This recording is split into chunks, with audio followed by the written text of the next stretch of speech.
Oke, kembali lagi di YouTube channel gua Ama Gerard. Dan gua sekarang bareng Vanessa Valencia. Hai Lur. nah, iya, dulur. Jadi sapaan buat teman-teman semua yang nonton itu dulur itu artinya saudara, dulur itu bahasa Sunda. Buat dulur-dulur semua jangan lupa di-subscribe, di-komen, di-share dan di-like ya. Begitu juga channel YouTube-nya Vanes. Oke. Nes, jadi di video sebelumnya gue ceritain tentang rumah gue. Rumah gue yang zaman gue kecil itu bisa dibilang buat gue pribadi sama tetangga-tetangga di rumah itu bilang angker karena ya tau lah orang tua zaman dulu. Tapi untuk zaman dulu ya, kalau sekarang keluarga gue udah nggak begitu gitu. Udah bahkan nyokap gue udah haji, terus ibadahnya juga keluarga gue udah benar-benar dekat. Jadi gini, gue nyambung, gue terusin video yang sumur itu kan. Jadi dulu tuh saudara-saudara gue bilang kalau di sumur itu ada nenek-nenek. Nenek-nenek. Bayangan gue ya, nenek itu bungkuk, terus dia rambutnya dicepol gitu, pakai kebaya. Kayak nenek-nenek zaman dulu lah ya. Gitu. Cuma mereka tuh nggak jahat. Tapi tunggu, lu itu sebenarnya emang peka nggak sih orangnya? Gue itu dari kecil itu peka. Cuma waktu kecil kan kita itu nggak ngerti Halusinasi atau gimana gitu kan. Bahkan sampai saat ini pun kalau misalkan gua tiba-tiba pun ada bayangan hantu lah bilang hantu di kepala gue itu gua suka mikir ini halusinasi apa emang gua ngeliat gitu kan. Tapi gue juga gitu, apakah kalian ada yang pernah kayak gitu Nah, guys? itu. Oke Lur, salah. Jadi emang dari kecil gue udah mistis banget keluarga gue itu. Ya itu tadi ada nenek di sumur. Terus yang bikin ada satu poin yang bikin gue menarik yang bakal gue ceritain. Jadi gini, keluarga gue itu suka liburan ke pantai. Saat itu nyokap gue libur kerja, bokap gue juga libur kerja. Kita semua masih berempat saudara, belum ada adik gue kan. Kita tuh kalau nggak salah liburan ke Santolo pantai. Pantai Santolo di Jawa Barat. Garut ke sana kalau nggak salah ya, gue lupa. Kita itu 3 hari apa 4 hari ke sana gitu kan. Tiba-tiba kita pulang di jalan mau masuk ke rumah, kan gue masuknya gang kecil kan. Tetangga bilang, "Dari mana?" katanya ke nyokap gue sama bokap gue tuh. "Abis liburan." gitu. "Hah, liburan lah? Tadi malam itu saya ngelihat Bapak lulang-lalang di ruang tamu." Aku merinding guys. Mungkin buat keluarga gue itu nggak aneh. Karena mungkin mereka tahu bahwa di rumah sama keluarga gue itu ada yang jagain. Dia nggak jahat. Jadi setiap rumah gue mau kemanapun itu aman. Dan maaf, gue bukan sombong. Jadi di kampung itu tuh keluarga gue yang kasarnya dibilang berkecukupan, bisa membantu orang. Gitu kan. Jadi pas dia bilang, "Lah tadi malam saya ngelihat Bapak lulang-lalang di ruang tamu pakai singlet, kaos dalam warna putih, pakai sarung." Itu bapak gua banget kayak gitu. Bapak gua cuma bilang, "Oh, muhun tuh, oh iya ya." Nyokap gua ketawa, gua cuma karena masih kecil jadi oh ya udah gitu. Jadi mereka tuh kayak keluarga gua tuh kayak nggak kaget gitu. Tapi biasa kalau misalkan ada yang menyerupai, itu jin kan biasanya? Biasanya bisa jin, bisa leluhur kita juga. Karena keluarga gua itu emang leluhurnya kuat banget Nes, karena emang semua suka seni gitu. Dari nenek-nenek gua suka seni gitu kan.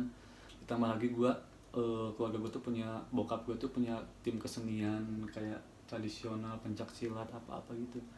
Jadi itu yang bikin menarik gua itu, kenapa gue pengen cerita di sini, sampai tetangga itu bilang kayak gitu. "Kok tadi malam katanya Bapak ulang-lalang di ruang tamu ngeliatin keluar jendela." Lu bayangin deh. Ide dia merinding dong tuh. Ada segitunya. itu keangkeran di rumah gue. Dan gue kemarin kan mau cari tahu tentang sumur itu kan, gue chat saudara gue, dia voice note. Jadi rumah itu udah dijual karena orang tua gue itu rumah dijual, dan sampai detik ini pun rumah itu setiap diisi sama keluarga itu nggak pernah harmonis. Keluarga orang lain pun Sempat beberapa kali ada yang beli ngisi rumah itu, dengan jarak berapa lama cerai.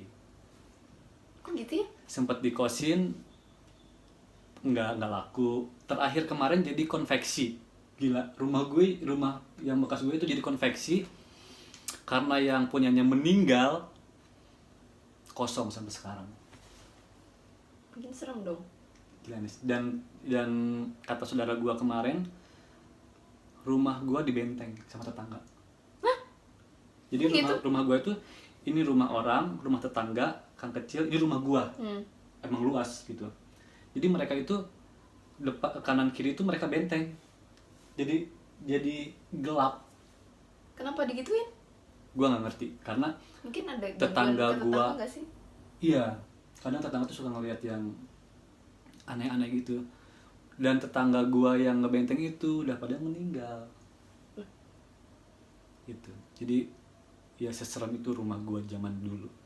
Kalau misalkan diobservasi, mungkin kadang gue juga penasaran ya, pengen observasi ke sana. Guys, kalian gak kepengen komen gitu di bawah bilang kakak Ama nggak mau bikin video di rumah itu gitu. Aku penasaran lo rumahnya kayak apa. Mending kalian request guys. Jadi kalau banyak requestan kan kali dia mau gitu bikin di sana. Sebenarnya sih gue pengen ngeobservasi ke sana, cuma yang bikin gue berat itu takutnya besok atau lusa atau kapan udah diisi, kan nggak enak juga kan. Lu juga Terus diisi.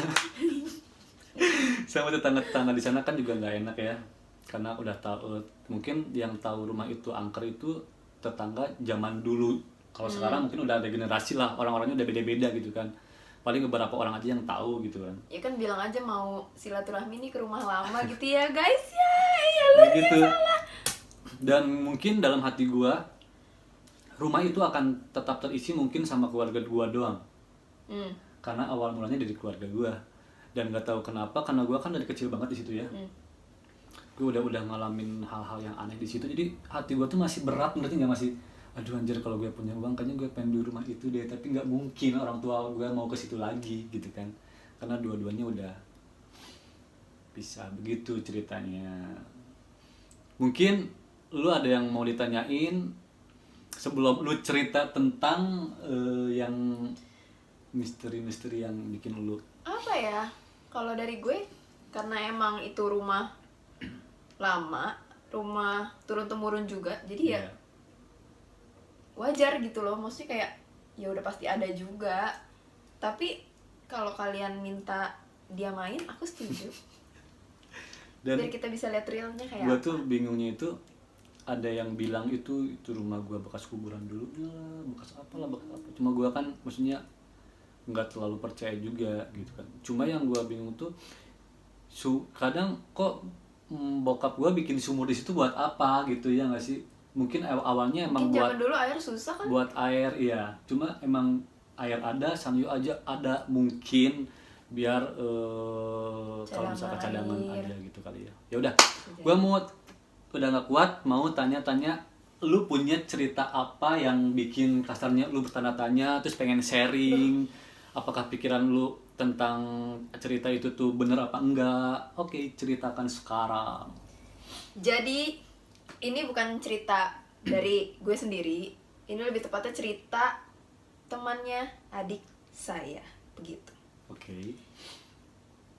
Mohon maaf banget nih, karena sebenarnya orangnya udah nggak ada yang dicerita ini, sampai membuat orang ini itu nggak ada. Jadi seserem itu. Ini masih tanda tanya di otak aku sampai sekarang, karena jadi begini ceritanya. Anak ini, anak SMA, anak 17 tahun. 17 tahun. Di umur dia yang ke-17 ini, dia itu sering banget kesurupan di sekolah. Dia memang bisa ngeliat, tapi dia sering digangguin di rumah. Entah dia lihat nenek-nenek, atau di tangga itu dia ngeliat yang kayang gitu loh.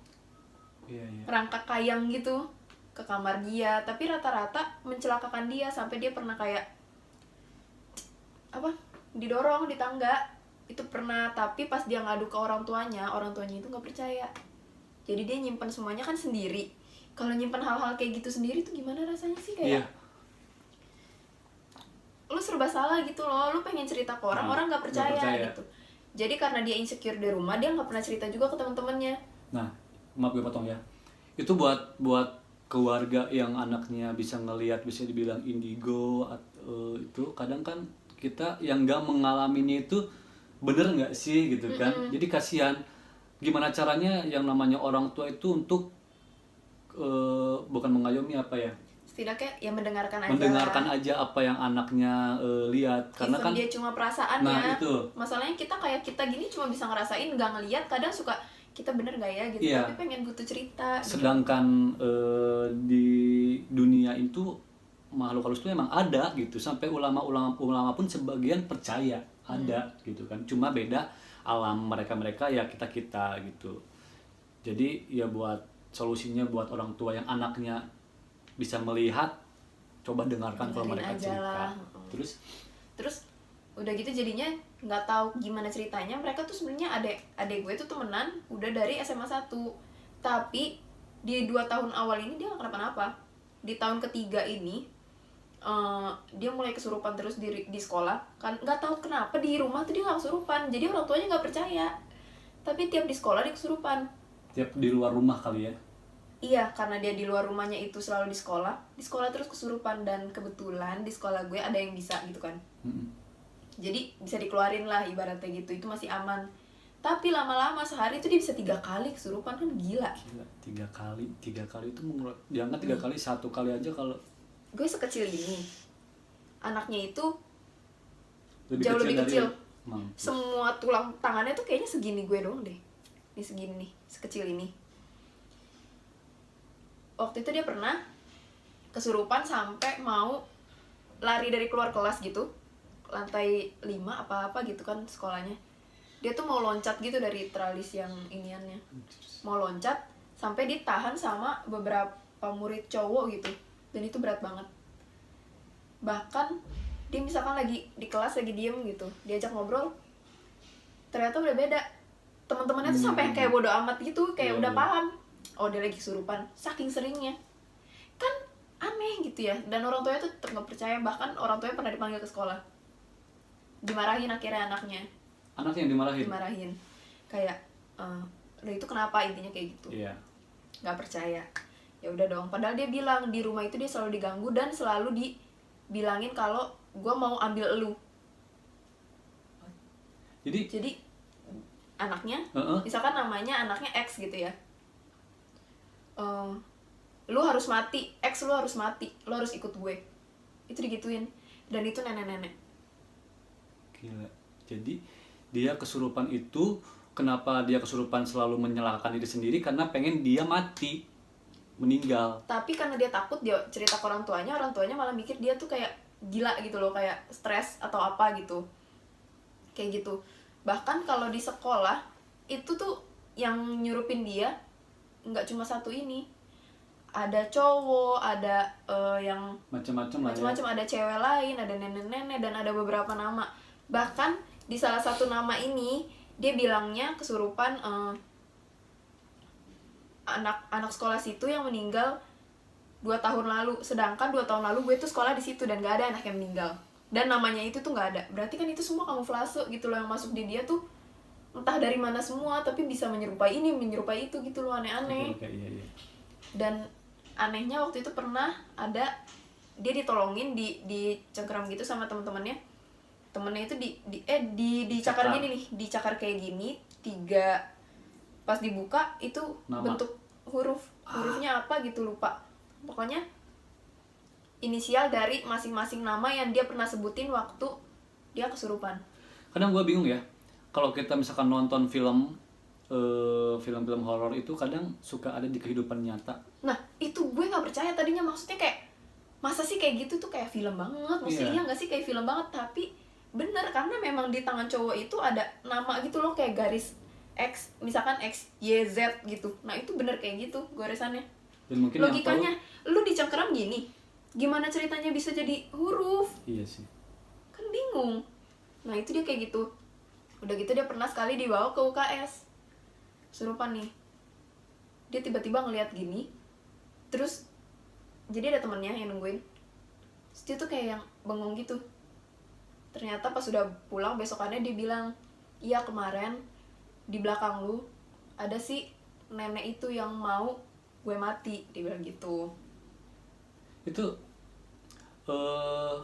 lu dengar selentingan nggak sih, apakah si zaman dulunya nenek moyang atau apa, kasarnya apa namanya, Kayak punya simpen atau apa gitu ya, perjanjian sama Nah orang-orang itu yang gue kayak nggak tahu. gitu. Masalahnya, maaf banget nih kalau gue sotoy, tapi feeling gue mengatakan pasti ada sesuatu. Karena waktu itu, di tahun itu, setiap adik gue cerita, nggak tahu kenapa feeling gue tuh bilang kayak, kasihan deh anak ini, kayaknya di umur 17 tahun ini dia nggak lama deh.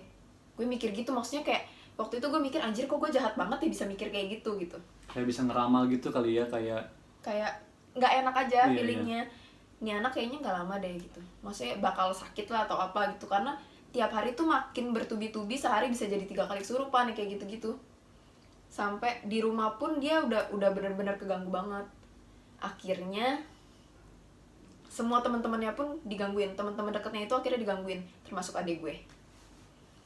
Diumpetin lah barang-barang di rumah. Terus pernah sekali jadi di lantai 2 gitu kan, waktu itu kita, adik gue mau nyari barangnya yang hilang ini, nyenggol lemari rak doang. Barangnya jatuh kan, adik gue nggak bersuara sama sekali. Sedangkan orang-orang di bawah ngedenger di atas itu kayak ada suara antara teriak atau ketawa kenceng, kita nggak tahu, tapi ada suara itu. Kita nggak tahu kenapa ada kayak gitu. Dan di teman yang satu lagi yang cowok, di pagar rumahnya tuh, pagar rumah nih ya kan tinggi nih pagar rumah nih, bisa ada telapak kaki satu tapi gede telapak kakinya. Ada kayak gitu di atas, agak di atas gitu. Itu gimana caranya coba? Oke, berusaha pakai nalar gitu ya. Kalaupun orang manjat, kakinya nggak mungkin napak begini, karena itu di pagar gitu loh, dan satu biji dan gede, bukan kayak kaki kita gini, kaki Dan kecil. kadang hal yang kayak gitu itu nggak bisa di ini ya, kalau cara logika tuh jauh banget gitu. Iya, maksudnya gue mau nggak percaya juga ya gimana.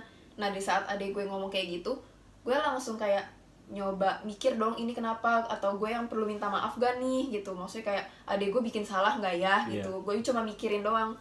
Pas gue lagi merem, nggak tahu kenapa, gue waktu itu mikirnya gue halu, sampai gue bilang ke adik gue, deh ini gue nggak tahu gue halu apa enggak, tapi gue ngeliat satu sosok gede banget, hitam, gue kelihatannya kayak agak di kiri gitu, tapi dia ada merahnya. Gue nggak tahu merahnya itu muka kayak atau mata atau mulut, gue nggak tahu. Satu titik merah, tapi dia tuh gede, hitam gede banget, sepohon ada kali. Tapi dia jauh gitu, kalau lu merem dia berasa kayak ada di sana, gimana sih? Nah kayak gitu. Tiba-tiba gue lagi diam aja gitu kan, ada nenek-nenek lewat di bayangan gue. Nenek-nenek lewat, terus yang kayak tiba-tiba ngelewat nih. Ini misalkan gue tuh di situ tuh ya, dia gini, bener-bener langsung nengok gitu. Dan itu nenek-neneknya pakai kebaya coklat, sarung coklat.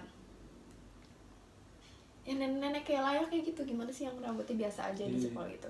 Tapi muka itu jahat, maksudnya mukanya tuh muka jahat gitu. Aura negatif gitu ya. Jahat deh. Beda kan kalau yang cuma mau ganggu atau apa, ini mukanya muka jahat banget. Nah di situ gue langsung melek dong, karena gue takut. Akhirnya gue cerita ke adek gue nggak langsung cerita ke temennya, cuma nunggu info doang gitu. 2 minggu kemudian, entah lagi ngomongin apa mereka di sekolah, temen adek gue ini yang sering kesurupan, tiba-tiba bilang, iya yang dia bilang gini, sini gue lagi pergi makan sama temen gue, mau ikut nggak, kata dia gitu. Oke, gue ikut, gue nyamperin dong, cerita lah. Ternyata tanpa perlu gue tanya pun dia ngomong kalau yang waktu itu sering, yang di rumah dia itu, yang sering ngomong ke dia itu nenek-nenek pakai kebaya. Kan aku jadi kayak, ini halusinasi aku nyata dong gitu. Jadi kayak kok jadi bener gitu, kok gimana sih kok gitu bener, kan? ini tuh sebenarnya cuma halusinasi gue doang apa emang sebenarnya bener, apa kebetulan gitu loh. Nah udah gue nggak mau bahas yang satu lagi yang hitam itu. 1 bulan kemudian adik gue tiba-tiba chat gue, lu bener gila nggak ada obat, kata dia gitu. Kenapa emang? Itu yang hitam itu penjaga di depan sekolah, ada di depan sekolah gue, kayak di pinggiran gitu. Dia dapat cerita dari mana si Vales? Dari temen yang kesurupan ini. Oke. Karena dia bisa lihat ya. Dia ngeliat, nggak tahu mereka lagi ngomongin apa, intinya mereka lagi ngomongin gitu. Katanya memang ada jaga di depan itu, matanya merah. Jadi yang gue liat merah itu matanya, guys. Oke, itu serem banget. Tapi sedihnya, pernah satu kejadian, dia berantem sama bapaknya, mungkin karena di rumah gimana kali ya, karena mereka sering cekcok kayak gitu. Dia udah punya cowok, dia cuekin cowoknya juga. Dia ganti DP hitam, gambar hitam doang gitu. Terus dia pergi ke rumah neneknya, sedangkan rumah neneknya itu cuma beda berapa gang gitu doang, nggak terlalu jauh. Dia nginep di rumah neneknya. Ini logikanya nih ya, satu rumah satu gang rame, rumah ini tiba-tiba kebakaran malam-malam subuh. Kebakaran. Jadi pas dia ke situ, dia tidur, nggak tahu gimana malam-malam dia sempet chat bapaknya kalau bilang, "Pah, tolong kesini atau apa gitu." Pokoknya dia minta tolong. Pas bapaknya ke situ, rumahnya tuh udah kebakar. Semua apa rumah itu aja? Rumah itu aja yang kebakar, sedangkan rumah-rumah lain itu dempet loh, bener-bener tembok ketemu tembok gitu, tapi nggak kebakar rumah-rumah lain. Dan dia tuh nggak bisa keluar karena pagar, ada tralisnya lagi sampai ke lantai atas. Kalau kebakaran doang lu masih bisa buka pintu dong, buka pagar dong. Sedangkan ini kebakarannya karena arus listrik. Jadi kalau lo nyentuh pagar itu kan besi, jadi lo pasti kesetrum. Pilihannya antara lo mati kesetrum atau lo mati kebakaran. Bahkan ini ada di berita, guys. Waktu itu ada di berita, 3 orang mati malam itu. Berarti 3 orang itu temen neneknya, temennya adik gue ini, yang ex ini, sama kebetulan di situ ada omnya. Jadi 3-tiganya mati di dalam, nggak bisa kemana-mana. Tapi kebakaran tok di situ doang, sebelah-sebelahnya aman. Kan aneh. Jadi feeling gue dari awal yang gue bilang, kayaknya anak ini di umur ini nggak lama deh atau ada sesuatu. Ternyata itu bener, dia meninggal itu. Anaknya meninggal, guys, sedih banget. Waktu itu gue sedih banget sih. Itu bisa dibilang meninggalnya itu ya agak ini ya, agak meninggalnya tragis. Tragis. Dia tuh terakhir ditemuin sama polisi. Dia terakhir. Neneknya ketemu mayatnya, omnya ketemu. Dia itu terakhir sampai butuh berapa hari gitu buat nyari dia. Nah, yang pengen gue tanya ini tuh, si sosoknya ini pengen anak ini meninggal tuh karena apa? Nah itu nggak tahu, dia juga nggak tahu kenapa dia itu Kenapa dia diincar yang gitu. diincar gitu? Iya, dia juga nggak tahu. Jadi kayak yang ada perjanjian kalau Takutnya ya dari zaman dulu mungkin. Iya. Kalau orang dulu yang percaya ada kayak gitu loh. Tapi bapaknya nggak percaya. Bahkan anaknya bisa ngeliatnya, dia nggak percaya kan, makanya jadi kayak gitu. ternyata pengalaman setiap orang itu beda-beda ya. Kasian, Sangat-sangat tapi... beda, ada yang bahagia, ada yang Tunggu, lu mau tahu nggak dia ketemunya di mana? di mana? Di balik lemari yang jatuh. Kasian nggak? Maksudnya ketumpuk. Nggak tahu, gue juga nggak ngerti. Apa di lemari dia? Apa dia di dalam lemari ngumpet gitu kan tadinya, terus lemari terbalik, pokoknya makanya nggak bisa ditemuin sama polisi lama. Jadi dia udah kebakar tapi di dalam lemari, guys. Kasian banget. Dalam lemari. Gak habis pikir gue juga. Apa mungkin dia pikir dia ke dalam lemari nggak akan kebakar apa? Mungkin gitu kali ya, tapi akhirnya lemari jatuh gitu loh. Jadi nutup, jadi dia nggak bisa ngebuka sama sekali kan. Gue nggak masuk akal. Semua kejadian dia tuh nggak masuk di akal gue gitu loh semuanya. Sumpah anaknya kecil banget, guys. Anaknya kurus kecil. Kasian ya. Kasian. Kalau kayak gitu. Sampai ya endingnya tuh kayak gitu loh. Kalau kita digangguin doang kan wajar gitu ya. Iya, kalau sampai mau makan korban kan berarti ada sesuatu yang ada perjanjian antara antara misalkan keluarga zaman dulunya. Zaman dulu atau apa. Terus orang tuanya nggak tahu ada perjanjian itu, jadi kemungkinan si anaknya ini sesuai apa yang apa sih namanya Nes, kalau misalkan bukan anak ini cocok nih di harinya segini iya, gitu. Takutnya kayak gitu. Takutnya ya. kayak gitu ya. Jadi dia yang paling pas untuk jadi korban. By the way, memang guru gue kan bisa ngeluarin gitu atau nyabut nih kayak gitu-gitu sebenarnya. Guru gue nggak mau turun tangan di masalah itu. Dia udah kayak gue nggak mau ikut campur gitu. Dia nggak mau ikut campur. Gue nggak tahu kenapa guru gue nggak mau ikut campur sama sekali. Kayak kalau lu kesurupan, dia cuma yang kayak bisa ngejagain doang tanpa dia mau cabut. Padahal guru gue bisa. Berarti mungkin dia tahu ada sesuatu. Dia tahu ada sesuatu, tapi orang tuanya nggak percaya, selalu denial itu, kayak ya udah, mungkin dia lagi stres atau apa gitu terus. Tapi maaf, dia agamanya Kristen, dia agama Kristen. tapi dia Anaknya taat banget. Anaknya taat banget, tapi nggak ngaruh guys. gue ngerti ya kenapa ya. Serem. Ya udah, emang udah kayak jalannya udah Ya, tiap dijalaninnya manusia tuh ada segitu jalan. gitu loh. Kayak Cuma mungkin kita sebagai manusia, meskipun kasarnya beda agama atau apa, ibadah tetap harus ya. Doa terutama doa itu, meskipun doa kan bisa di mana aja, kita dalam hati doa bisa gitu kan. Kita mau ibadah mungkin kayak saya sholat atau ngaji atau kalau untuk doa itu mungkin bisa di mana aja. Lu juga mungkin lagi duduk bisa doa, gue juga sih pasti doa. Mungkin itu lebih akan membuat benteng kita lebih kuat kali ya dari hal-hal yang kayak gitu. Cuma ya kalau misalkan orang-orang yang bisa ngelihat, ya udah, meskipun kadang kita doa atau gimana ya, kalau misalkan waktunya untuk bisa melihat dia, ya akan melihat dia gitu. jangan bilang kita halusinasi ya, walaupun kita juga sering ngerasa Iya. kayak gitu. Makanya kenapa gua ambil tema di sini mistis, tentang gua lebih bercerita ya. Gua di sini lebih bercerita, tidak untuk eksperimen atau untuk kayak. Dan kita nggak menuntut kalian percaya sebenarnya Iya, ya. enggak. Kita sini bercerita, bertukar cerita, berpengalaman dulu apa, terus solusinya gimana. Atau mungkin kalian ada yang kayak gini, kalian bisa komen, Iya, bisa kalian bisa komen. berbagi cerita ke kita gitu kan. Jadi kalian nggak sendiri gitu. Iya. Gitu. Tujuan gua bikin konten ini tuh ya begitu gitu. Karena kan kalau untuk konten observasi ke tempat, gue juga udah sama dimensi lain sama Kapuri, jadi gue di sini pengennya bercerita. Oke, buat Vanes, pesan buat orang-orang yang kayak kita, yang bisa dibilang ini halu nggak sih, terus yang bisa kadang-kadang bisa ngelihat, bisa ngerasain, tuh pesan dari lu apa sih? Pesan dari gue, kalian gak usah insecure buat cerita itu ke temen, atau kalian kalau orang tua kalian nggak percaya gitu, nggak apa-apa, kalian nggak halu kok.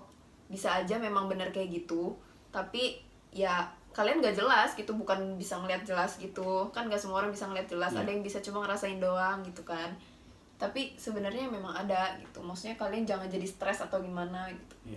Ya udah, sekian vlog dari gue sama Vanes. Buat dulur-dulur semua, jangan lupa di subscribe, di komen, di share. Kalian mau nanya apa aja, boleh di komen, gue baca kok. Kalau gue sempet gue balesin. Dan jangan lupa juga di subscribe YouTube-nya Kak Vanes. Oke, see you. Dadah, Dengan cerita-cerita mistis yang lain ya. sampai jumpa. Dadah.